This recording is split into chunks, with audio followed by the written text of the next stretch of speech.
నేను అనుకుంటున్నాను. Thank you sir. ఇప్పుడు మీ మాటల్లో. గుడ్ ఆఫ్టర్నూన్ మీడియా ఫ్రెండ్స్, అందరికీ స్వాగతం. నవాబ్ కేఫ్ అంటే అలియాస్ చాయ్ వాలా అని చెప్పాలేమో. అంటే చాలా రోజులు అలా ప్రమోట్ అయింది, తర్వాత టైటిల్ మార్చాల్సి వచ్చింది. ఇది పర్టికులర్లీ ఫాదర్ అండ్ సన్. వెనక చాయ్ ఉండొచ్చు, షాప్ ఉండొచ్చు, ఫాదర్ అండ్ సన్ మధ్య ఎమోషన్ ఉండొచ్చు, లేకపోతే కాన్ఫ్లిక్ట్ ఉండొచ్చు, కానీ ఎండ్ ఆఫ్ ద డే ప్రతి కొడుకు కనెక్ట్ అవుతాడు గ్యారంటీగా. అంటే మనకి డెఫినెట్గా సినిమా చూసినప్పుడు ఒక పర్టికులర్ పాయింట్లో మన నాన్నగారు గుర్తొస్తారు. లేదా ఒక ఫాదర్ సినిమా చూస్తుంటే ఒక మిడిల్ ఏజ్ 40-50 ఏళ్ళ వ్యక్తి, వాళ్ళ అబ్బాయి అమెరికాలోనో ఎక్కడ సాఫ్ట్వేర్ జాబ్లోనో ఎక్కడో ఉన్నవాడు, వీడు ఏం చేస్తున్నాడు ఇప్పుడు అని గుర్తొస్తాడు. అంటే అటువంటి సీన్స్ కొన్ని ఉన్నాయి. ఈ సినిమాకి స్ట్రాంగెస్ట్ స్ట్రెంగ్త్ ఏదైనా నేను గట్టిగా చెప్పాలంటే ఎమోషన్. అయితే కథ ఒకటి అల్లుకోవాలి కాబట్టి ఒక కథ, ఒక ఛాయ్ దుకాణము, అది ఆ కాన్ఫ్లిక్ట్ తీసుకున్నాడు ప్రమోద్ హర్ష, చాలా బాగా డీల్ చేశాడు. అయితే ఎండ్ ఆఫ్ ద డే ఏ సినిమానైనా వెదర్ ఇట్ ఈజ్ ఒక ఆయి లాంటి సినిమా కావచ్చు, లేకపోతే లిటిల్ హార్ట్స్ కావచ్చు, కోర్ట్ కావచ్చు, ఒక ఎమోషన్ స్ట్రాంగ్గా కనుక రాస్తే ఆ సినిమాలు జనరల్లీ వెల్ రిసీవ్డ్ అవుతున్నాయి. దీంట్లో ఆ ఎమోషన్ నాకు బాగా, అంటే నేను కనెక్ట్ అయింది నాకు కథ చెప్పినప్పుడు. ఈ ఎమోషన్ కనుక నువ్వు కరెక్ట్గా క్యారీ చేస్తే ప్రమోద్, ఇది జనాలకి నచ్చచ్చు అని నేను నమ్మాను. అలాగే తీసాడని నేను అనుకుంటున్నాను. మీరు ఒక మాట చూడండి, మీ తీర్పు అల్టిమేట్. అంటే చిన్న సినిమాకి చాలా హంబుల్ అటెంప్ట్ ఇది. ఇలాంటి సినిమాకి ఎప్పుడు కూడా ప్రేక్షకులు కనుక బాగానే ఉంది అని అనిపించుకుంటేనే చాలా పెద్ద విజయం. అంటే సినిమాకి ఓ బ్లాక్ బస్టర్లు ఇవి అవన్నీ వస్తే అదృష్టం, బోనస్.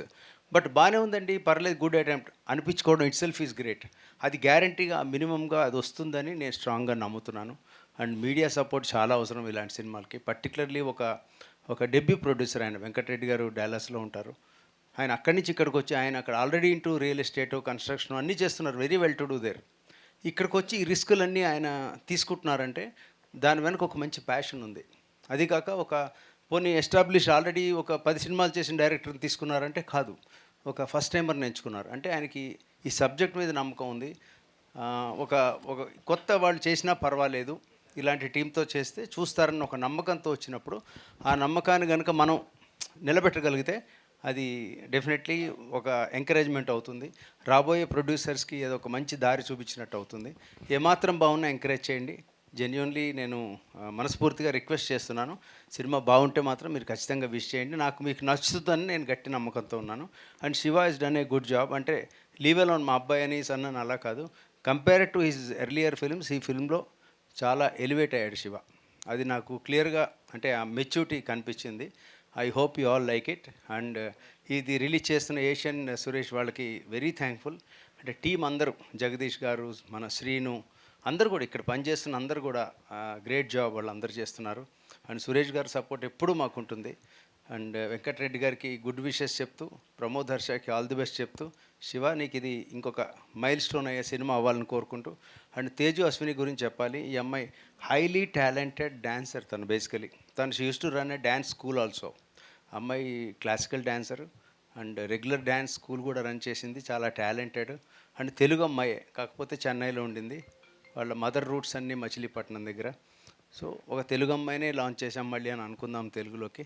సో మీ అందరి సపోర్ట్ కోరుకుంటూ, దీనికి ప్రశాంత్ విహార్ మ్యూజిక్ ఒకటి చాలా స్ట్రెంత్ అవుతుంది. Kasireddy added bonus. వీటన్నిటికన్నా ఫాదర్ క్యారెక్టర్ చేసిన రాజీవ్ కనకాల్ గారు ఈజ్ అన్ అమేజింగ్ దీంట్లో వర్క్ అయింది. ఆయన గురించి మనం చెప్పేదే ఉంటుంది. సో ఇలా చెప్తూ పోతే చాలా ఉంటాయి. రిలీజ్ అయ్యాక మళ్ళీ మాట్లాడుకుందాం. మీ సపోర్ట్ కోరుతూ I'll take leave. Thank you all. Thank you Raj Kandukuri గారు. Thanks for joining with us today. Thank you so much. And Pavan గారిని, సురేష్ గారిని కూర్చోవాల్సిందిగా రిక్వెస్ట్ చేస్తున్నాం. అండ్ మిగతా వాళ్ళందరూ కూడా స్టేజ్ మీద